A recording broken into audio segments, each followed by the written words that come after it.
Subbalakshmi charitable trust ఆధ్వర్యంలో mega రక్తదాన శిబిరం. వివరాల్లోకి వెళ్తే విజయనగరం జిల్లా కొత్తవలస మండల కేంద్రంలో సుబ్బలక్ష్మి చారిటబుల్ ట్రస్ట్ ఆధ్వర్యంలో అధ్యక్షులు కనకాల శివ అధ్యక్షతన ఇండియన్ రెడ్ క్రాస్ సొసైటీ వారి సహకారంతో కొత్తవలస శ్రీనివాస కళ్యాణ మండపంలో రక్తదాన శిబిరం నిర్వహించారు. ఈ యొక్క శిబిరంలో సుమారు 32 మంది ట్రస్ట్ సభ్యులు స్వచ్ఛందంగా రక్తదానం చేశారు.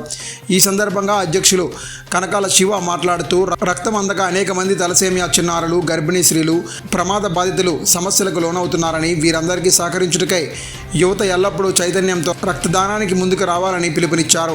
ఈ కార్యక్రమంలో Visakhapatnam red cross chairman doctor Y Sivanagender Reddy, Subbalakshmi charitable trust సభ్యులు మేసాల దుర్గాప్రసాద్, పి శివరామకృష్ణ, చవితన మురళి, కర్రి చిన్న, బొల్లాప్రగడ గిరిధర్, ఆర్టీసీ శర్మ, కొత్తవలస యువత తదితరులు పాల్గొన్నారు. వ్యాపారం మీది, ప్రచారం మాది. మీ యొక్క వ్యాపారంను శుభాకాంక్షలు తెలియజేయాలనుకుంటే వెంటనే ఈ క్రింది నంబర్కి సంప్రదించి FTP న్యూస్లో యాడ్స్ పొందండి. మరిన్ని ఇంట్రెస్టింగ్ వార్తల కోసం లైక్ చేయండి, సబ్స్క్రైబ్ చేయండి, పక్కనున్న బెల్ ఐకాన్ క్లిక్ చేయండి.